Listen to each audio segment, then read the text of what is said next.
Birleştirip кездесулерге жоқпыз ғой, ұсынып алғанбыз. Не айтатынымызды да білеміз былай қараған уақытта. Халыққа деген екенді аздап түсінеміз. Бірақ мен сендердің алдыңда шынымды айтсам қысылып тұрмын. Бұл 20-30 жылдан бері қарай қысылып тұрған болу керек. Өйткені сөздер әрбір өнердің, әрбір жанрдың, әрбір саладан депутат болып келіп отқан үлкен бір элитаның осы бір жұмған жұдырықтай саналы топ болып көрінесіңдер бар. Оның үстіне Мұхтар Әуезовтің романын бастағанда айтады ғой, 3 күндік ұзақ сапардың соңғы күні бала шәкірт барын салды деп. Менің өз 4-ші күнде, бұл 5-ші күнде аттан түскен жоқпыз. Кішкене шаршауы бар, бірақ халықтың ықыласы бөлекті болғаннан кейін түсініп жатырмыз. Мен сендерді өлең оқып мазалағым келмейді бұл жолы. Бөлек осы қалада бір өлең кешін өткізерміз, молырақ сөйлеп, молырақ онда мен өзім барлық ойламағанмын. Ал енді биыл мен өзім көп ауырдым, осыған келе алмай жаттым. Рақышта барғанда хабарласып тұрды, біресе аяғым, біресе қолым дегендей. Жылдың басында мына Жұлдызданада мен өзі Таутекеде туғанмын. Қазерок дейді орыстар. Жылына бір рет гороскоп деген газет шығады, соны сатып алып оқып отырдым.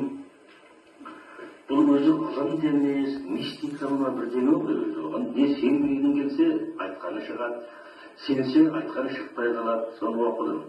Сонда бір ғаламаты маған араның ішінде мынандай бір сөз бар. Биыл сізді халқыңыз алады. Соны ауырып жатып ойладым. Айтпал қай уақытта мен оларға барып алақанына салғандай қата көйлек көрер екенмін деп. Енді осы мына соның бір белгісі, мынау элита таңдаулыған, сорпаның бетіне шығатын. Бұл жалпы көпте аз емес қой. Баяғыда 44 жасында өзі өлердің алдында Александр Блок бір кездесуге барады шақырып. Ол енді ақындардың мықтысының біреуі. Маяковский айтады екен. Блоктың жазған 10 өлеңінің ең құрығанда 6-ы мықты болады, 4-і жақсы болады. Менде ол өлеңнің 4-і мықты болса болады, болмаса болмайды. Солай мойындаған ақынға кездесуге бір-ақ адам келеді. Бұл енді адамды қорлаудың бір түрі сияқты ғой. Сонда бір сағаттай күтеді, шөмдіргеннен кейін Блок, енді мен өлең оқи берейін дейді. Арам қысылады, бір адамға ойлап қайтесіз деп, сонда айтты қайтқаны бар екен Блоктың, өзім оқыған кітабын айтып.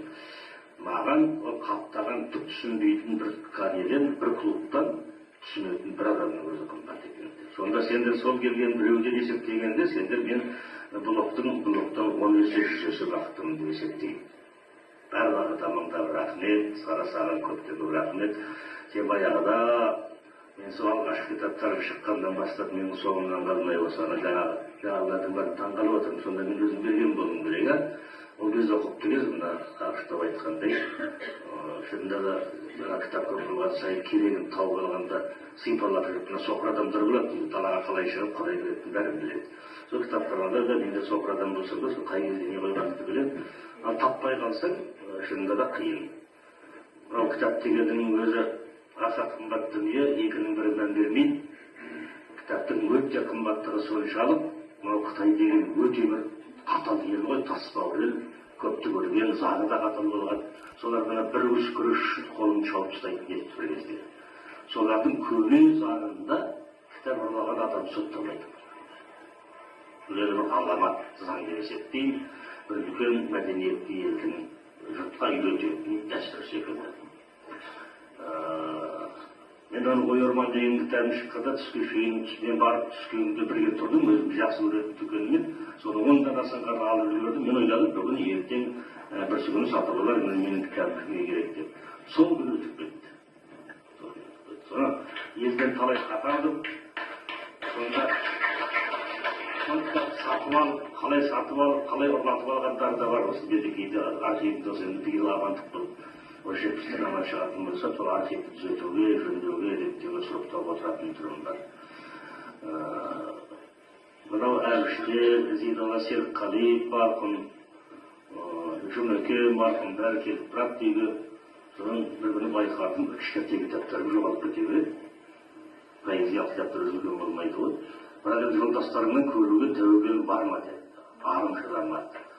Содан кейін дегенмен енді бір байқайыншылеп Асқар Сүлейменов деген бір жігіт бар, ол кітаптың өзі үйінде кітапханасы 90% Каспийдің кітаптары мөр басылған кітап. Мен өзім бірде-бір мөрі бар кітап сақтамаймын, бірақ сол маған сыйлаған бір кітабы бар, Каспийдің кітабы, Асқардың соны сақтап қойды. Жақсы кітап, жақсылығынан емес жағдай. Сонда бір күні әлелерде қалай өзектер, өте қарындап қабысқан, шидей жігіттер. Сөйтсек мына белбеу бар, мына жерде, мына қоңырауға жерін салып жібереді кешілер. Соны бір күні әлелерді құшақтан есіктен алдына барғанда қоштасқан адам сияқты қарданмен түртіп, тексеретін болды. Кітап дегенді айталайындар бұл үлкен қасиетті дүние. Барлық атышта өзі айтып отыр ғой, бәрінде көрген, үйдің жанында өзім қарындасым, кез келген кезінде кіре алатын, кез келген кітапты оқи алатын адам, өзінде кітаптар аз емес, Құдайға шүкір, бұдан артықтан үміт жоқ.